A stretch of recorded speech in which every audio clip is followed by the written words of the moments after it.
Here is another in NBC's great parade of new shows.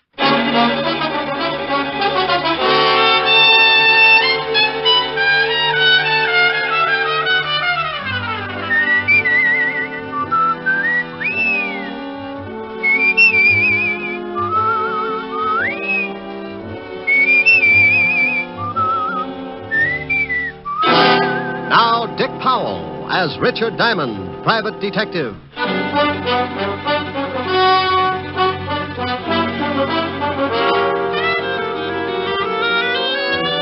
Hello there. This is Diamond.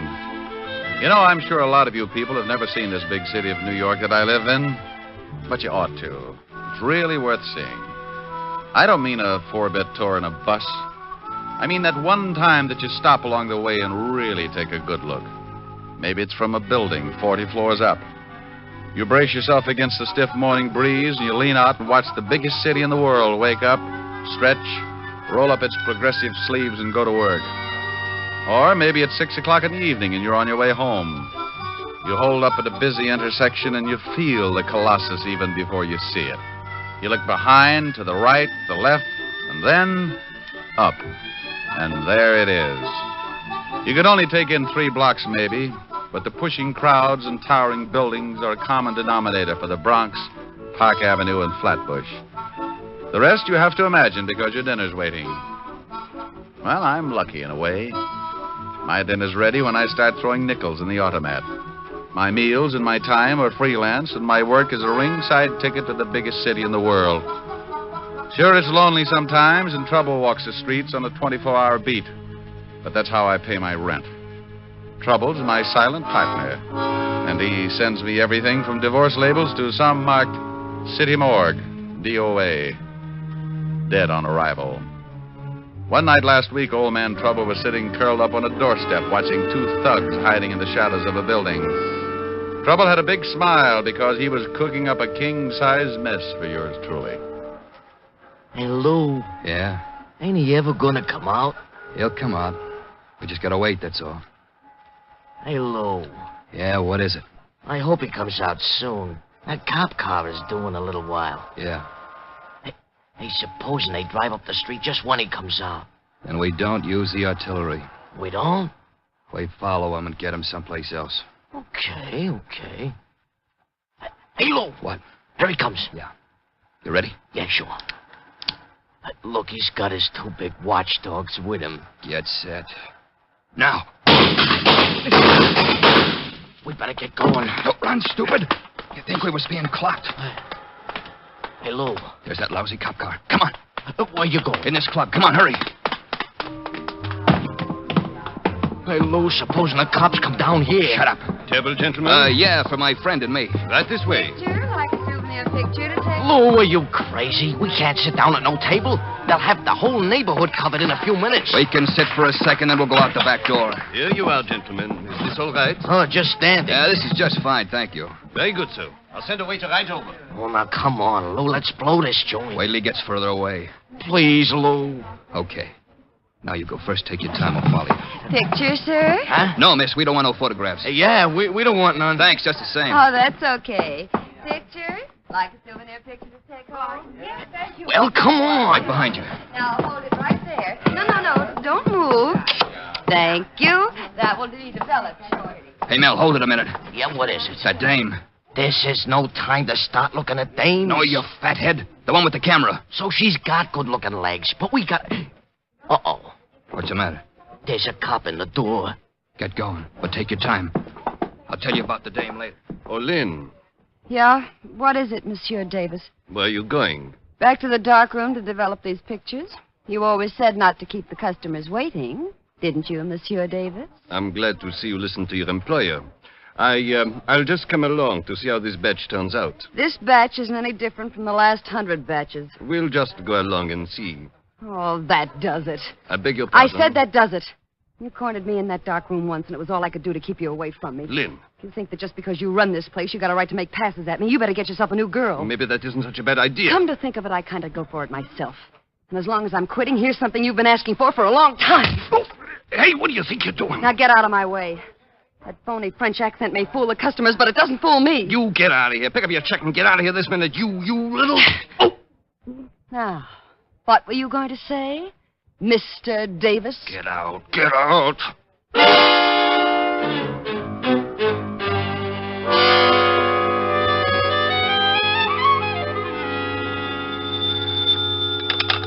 Diamond Detective Agency, if you've lost a body, let us dig it up. Oh, Rick, that's awful. Depends on who we dig up and how long he's been there. Rick, Hello, Helen, baby. you're simply gruesome. I know it, but my tongue matches my shirts. What do you do when you wear stripes? I tell everybody I've been licking barber poles. Oh. Nah. Thought you'd catch me, didn't you? No, I don't think I'll ever get Oh, I think you're the prettiest little old gal in the whole dang breasted state. flattery. Will get you nowhere. Have we got a date tonight? Only if the elevator's still running. Mr. Diamond? Hmm? Oh, I'll call you back later, honey. I think I just sighted the client. Mr. Diamond, please, I've got to talk to you. Well, honey, go back and shut the door. If too much smoke gets out of here, the ceiling will cave in. What? Oh, yes. All right. Rick, did I hear a girl's voice? I think so. But maybe she just wears those clothes because her mother never had a haircut. What does she look like? I can't tell you right now. I'm parked behind a curb. Rick. The door is closed, Mr. Diamond. Now, may I speak with you, please? Helen, I'll call you later. I don't care if she is a prospective client. You face the window when you're talking business. Well, there's a cigarette ad out there. Why look out at an ad when the slogan's right here in my office? Slogan? Yeah, you know. So round, so firm, so... Rick. Bye, baby. Now, you were saying... I want to hire you to protect me, Mr. Diamond. I know an easier way. Wear a diving suit. Mr. Diamond, put your eyes back in your head. And please listen to me. My life is in danger. There's an answer for that, too, but go on. Tell me the story. Well, my name is Knight. Miss? Yes. Yes. In the last 2 days, there have been several attempts on my life. By whom? Well, I don't know. Swell. Do you know why anyone would want to kill you? No, I don't. Well, now we're getting someplace. Don't be funny, Mr. Diamond. I tell you that twice an attempt has been made on my life. How? Well, the first time a man followed me home and tried to break into my apartment. I screamed and frightened him off. Maybe he was lonesome. What about the other time? Well, I don't know whether it was the same man or not, but the next night a man jumped out of a car and tried to make me go with him. I kicked him and ran down the block. Sounds more like a kidnapping than attempted homicide. Why didn't you tell this to the police? Oh, I did. They investigated, but I couldn't give them enough to go on, so they just put a man watching my apartment. I bet he has to stand in line. Didn't they give you an escort? No. They seemed to think I was after some kind of publicity or something. They told me it was all right to go out in the daytime, but to stay in my apartment for the next couple of nights. Sounds reasonable. Will you help me, Mr. Diamond? I'm afraid this will happen again. My dear, my fee is $100 a day in expenses. 100 a day? Oh, Mr. Diamond, I don't have that kind of money. Well, neither do I, but if I starve, I do it with dignity. I can't lower my fee, Miss Knight. I never have. Well, then, I'll have to find another detective agency. There are a lot of good ones. I'm sorry, the rule might bend a little, but it won't break. If I took the job knowing you couldn't pay half the fee, 10 minutes later, some guy from Texas with an oil-soaked wallet might want to hire me to count his gas station. Sorry, but it's a tough world, Miss Knight. Yeah. Well, thanks, Mr. Diamond. Maybe you could recommend someone? Oh, any of them are good. Just close your eyes and open the classified. Well, goodbye, Mr. Diamond. I'm sorry. So am I. My conscience just slit its throat. Like you said, Mr. Diamond, it's a tough world. The toughest. Goodbye. Yeah. No, nuts. Yeah, what is it? Diamond? He's hiding his head in the desk. I'll get him for you. Come on out, you heel. Look, I don't know who this is, but put Diamond on the pipe. This is Diamond. Wait till I get the bad taste out of my mouth. Look, you can wet your whistle later. I've always wondered what happened to people who said that. Is there a dame in your office named Knight? Well, there was. She left just before you called. Well, let me give you a little tip. If she hired you, you're going to start feeling overworked right now, so tell her you don't want the job. Oh, I am, huh? Yeah.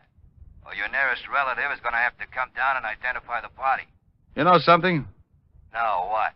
A couple of minutes ago, I proved that a good businessman can start looking like a big fat heel for a lousy $100 a day in expenses. Huh? Don't work on it too long, but stop in sometime, Buster. I'd like to help you spit out your teeth. You better listen to what I say, Shamus. You're way out of your class in this one. I'm always out of my class when I talk with slobs. And if you don't like it, look me up. I'll be working for Miss Knight.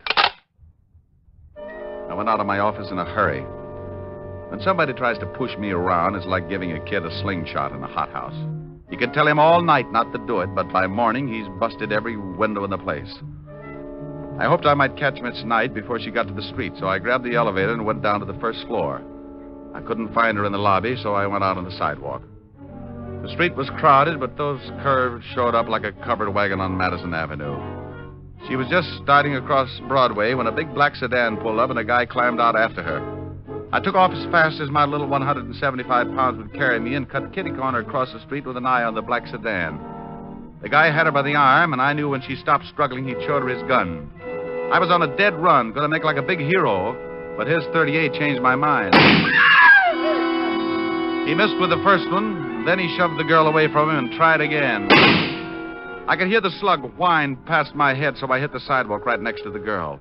He jumped for the car. I just lay there and watched him drive off. Did you get the license number? Oh, it was covered with mud. Gee, I guess you must look pretty silly just sitting here. Yeah. Got some jacks? I'm a whiz at foursies. Maybe you believe me now, Mr. Diamond. Yeah. Here, let me give you a hand up. Thanks. Now, come on, let's get out of here. We're collecting a crowd. Where are we going? I know a policeman who can't understand attempted assault. He says it's not necessary. And believe me, baby, he's got a cure for it. Come on.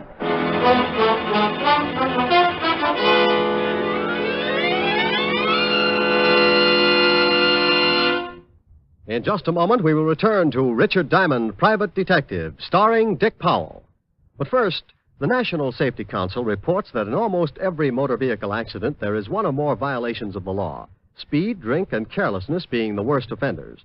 The difficulty is that people continue to think of the horror of accidents as always happening to someone else. It never occurs to us that we may be killed dashing out to lunch tomorrow.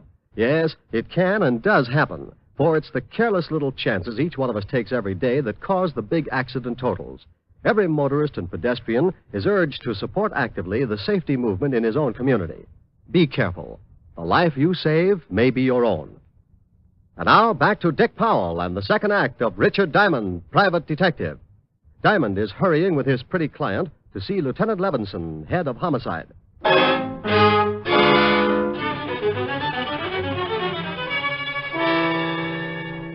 I hailed a cab, and 10 minutes later, Lynn Knight and I were walking into the 5th Precinct Police Station.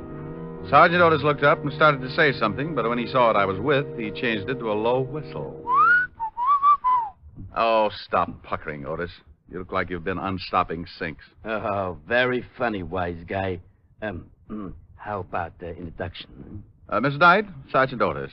Homicide's answer to mercy killings. Hello, Sergeant. Yeah, don't pay no attention to him, Miss Knight. He was born with a nasty disposition. Is the lieutenant in, Sergeant? Yeah, go ahead. He'll see you. Nice meeting you, Miss Knight. Nice meeting you, Sergeant. Otis.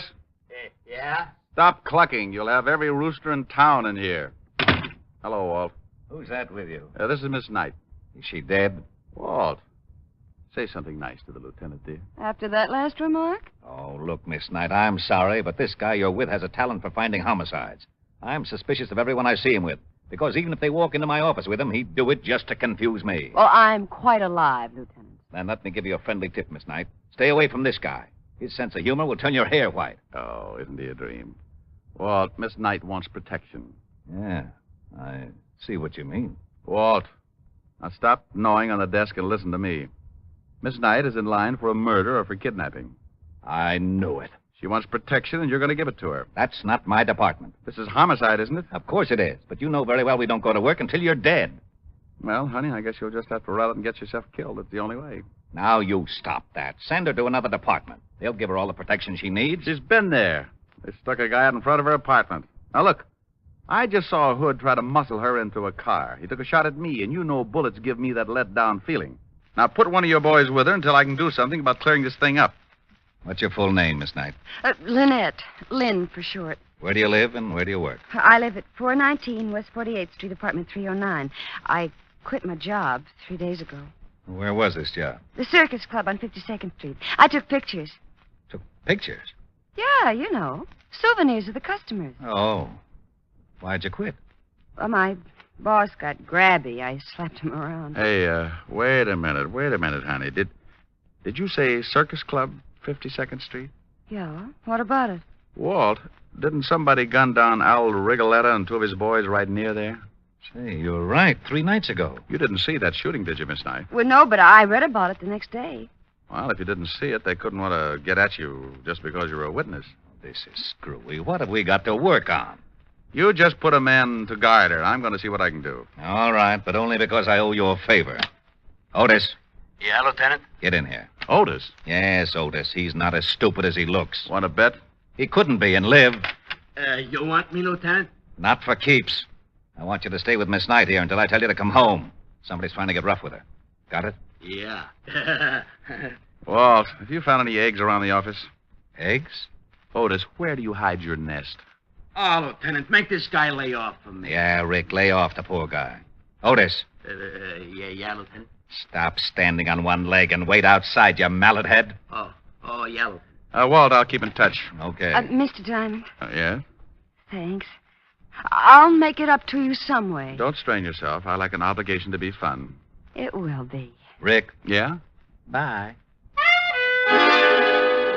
I left the 5th Precinct and headed for the Circus Club. It was a small place with sawdust on the floor and colored decorations like the inside of a circus tent. The place was still closed, but a short, dapper little guy in a gray business suit answered my knock. Yes, you're from the police? Why? You need them? I just put in a call. Someone burglarized the place last night. Oh. You know a girl named Knight? Lynn Knight? That's it. I most certainly do. I fired her 3 nights ago. If she's in some kind of trouble with the police, she deserves it. You must run this place. That's right. My name's Davis. Would you like to take a look at the room that was broken into? I certainly would. What did they steal? That's just it. I don't know. They turned it upside down, but I can't imagine what they were after. It's a dark room. A dark room? Yes. I have several girls that take pictures of the customers. They developed the prints in the back of the cafe. Right this way. Forget it. But I thought you wanted... I'm not from the police, Mr. Davis. I'm a private detective.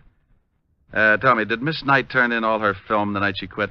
I fired her. Difference of opinion. Did she turn in all her film? Why, no. As a matter of fact, she didn't. She left with her camera, and several customers got rather angry when their pictures weren't developed. You mean her last roll was still in that camera? It must have been. She didn't leave it in the dark room. I looked. Where's the phone? Right over there.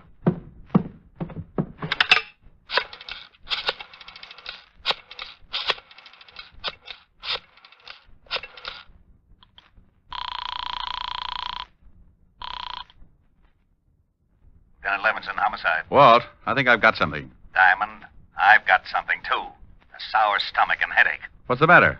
Otis followed that night dame halfway home when some guy stepped out of an alley and split his head with a sap. He's down in emergency getting his skull crocheted. What about the girl? We don't know. Otis can't remember. Oh, that's dandy. I'll call you back. Now, you wait a minute. I can't. Bye. I had one of those muscle-bound hunches. And I had to work fast or Lynn Knight was going to get herself kicked around and maybe end up in the city morgue. I remembered her dress. And 15 minutes later, I was standing in front of room 309. I could hear the phone ringing from somewhere inside, so I waited to see if anyone answered it. On the 3rd ring, I tried the door. Well. Hello? Who is this? This is Diamond. Oh, thank goodness. This is Lynn Knight. Well, where the devil are you? Lieutenant Levinson said you'd disappeared. I'm in a bar on 50th Street. That man who tried to shove me into his car this afternoon hit Sergeant Otis on the head, and I've been running ever since. How did you know I was here? No, I didn't. I called your office and got no answer, so I just took a chance maybe you'd gone looking for me. I was, but I was looking for something else, too. Tell me, baby, have you got a camera? Why, I did have. Did have? What happened to it? Well, I sort of sold it. Oh, you mean you hocked it? I didn't need it anymore, and I did need the money. You stay right where you are, and I'll be down. What's the name of the place? 2320 Club. Please hurry, Mr. Diamond. I'm scared. Okay. I want to ask you something else. Hello? Hello? Oh, I thought you'd hung up. No, I thought you... Lynn, Yeah? is there an extension on this phone? Why, yes, in the bedroom. Say, you don't think... I don't know. Wait a minute. Hey, what are you guys... Oh! Mr. Diamond? Are you still on the... Okay, Mel. Let's go get the dame. Hey, that was pretty smart waiting around and listening in on the extension, Lou. What do you want me to do with the shamus? He looks like he can still hear things. Well, turn him off. Sure. Okay. Okay, let's go. What are you limping for? I kicked him with the wrong foot. I got a lousy ingrown toenail. I laid there trying to crawl back to a more sensible way of life. He'd kicked me so hard that it shook my eyes loose and they'd run back into my head to hide. Everything was suddenly crammed into a long funnel that disappeared into the floor, and I felt pretty sick. I was stuck in an acre of colored molasses, and trying to get myself loose was like pulling a pillow through a garden hose. When I finally made it, I stuck my head under a sink and let the cold water bring me back to normal. Then I headed for the 2320 Club in a hurry. Something I could do for you? I'm looking for a girl, but I don't see her. They come and go. It's like that around here. She had on a green skirt and a jersey blouse. Couldn't miss her unless you don't like girls. Oh, her. She used the phone and then she left. Alone? No, a couple of ugly-looking guys came in and she left with them. Hey, you know her? Yeah. Well, she forgot her purse. You might tell her. Her purse? Let me see it. Oh, no. Here's the badge, Buster. Oh, okay. He handed me the purse, and I went through it. Nothing much but a pawn ticket. I looked at it, and that hunch started biting my leg, so I took off for the pawn shop. Good afternoon. Here's a ticket. I want to claim the article. Sure. A11249. Here it is. Ah, lovely camera. Bingo. Did the girl sell it to you? No, she just wants me to claim it for her. Well, be careful. She said there was still some film in it. She wanted to come back and get it when she got a new job. $15, please. Yeah, here you are. Is there a place around here where I can get the film developed? Right across the street. You can see it from here. Ah, thanks.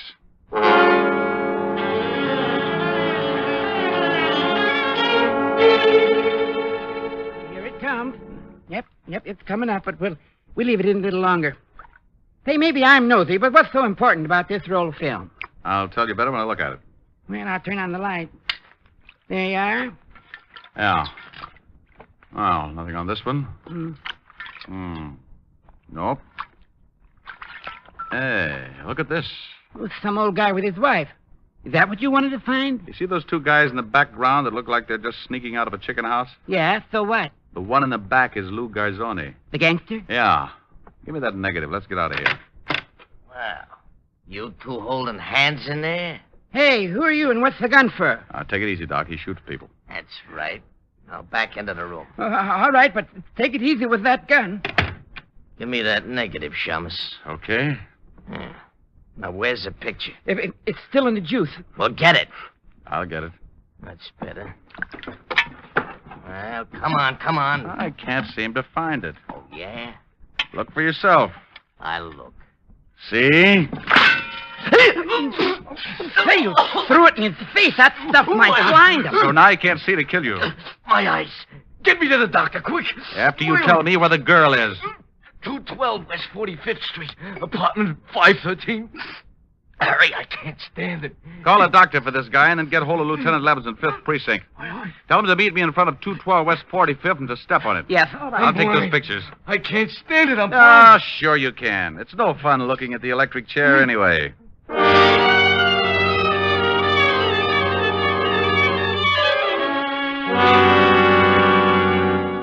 Apartment 513, he said? Oh, but here it is. Yeah. If Lou Garzoni's in there, we got to take him by surprise or he'll knock off the girl. Otis is down in the alley, so he won't get out that way. Well, here goes. I hope it works. Yeah, who is it? Oh, Mel had an accident. He sent me up to tell you. What's your name? Tony Vega. Well, why didn't you say so? I thought you was in stir... Coppers! You dirty duck! How about it, Walt? He's on his way. Where's the girl? Probably in the other room. Yeah. Take it easy, baby. All right. I'll get the gag on. Now, there you are.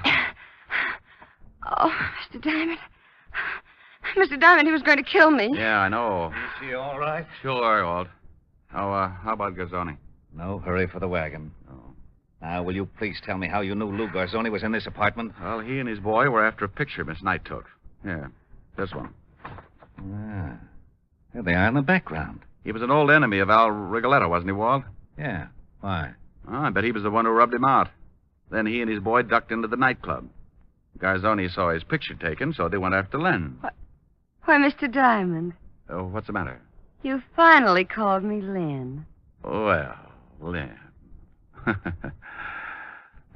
You go home and take it easy. I might stop by tomorrow.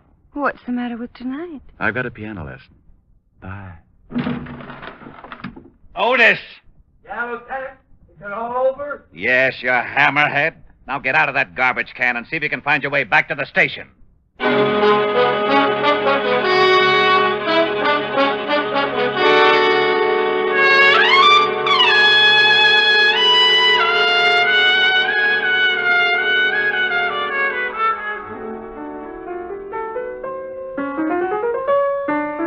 Oh, Rick, stop it. Okay. Rick, Hmm? tell me about the girl in your office. Oh, nice kid, lovely eyes. I'm jealous. Good for you. And I'm mad. You're so busy. You like the new piano? Oh, yes, yes. It's a big one. Must have taken a herd of elephants to make the keyboard. Sing something. What does Rita Baby want? I don't care. Okay. Oh, I don't care. I don't care. Rick. Well, that's what you said. You said that. Yes, you did. Something nice. All right. Everywhere you go, sunshine follows you. Oh, that's such a beautiful tune. Really? Everywhere you go, skies are always blue. Rick. I'm going to finish it. Children love you, they seem to know. You bring the roses right out of the snow. The whole world says hello. Everywhere you go. Do you suppose the guy who wrote that song ever got shot at? Oh, Rick, you idiot. Come here. Oh. This is much more fun than piano lessons.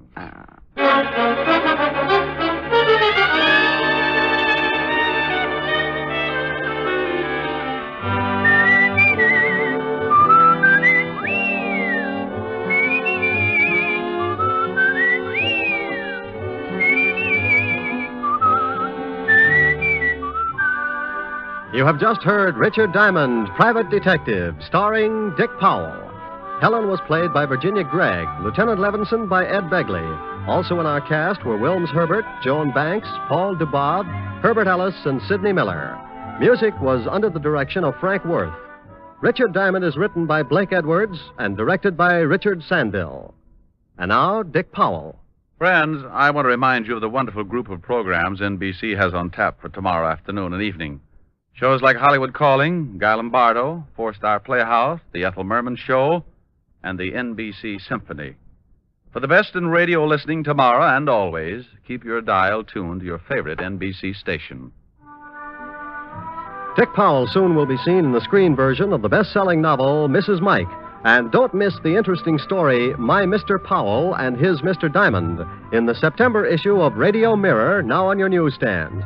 Now, this is Eddie King, inviting you to be with us again at this same time next week, when we will again bring you Dick Powell as Richard Diamond, Private Detective.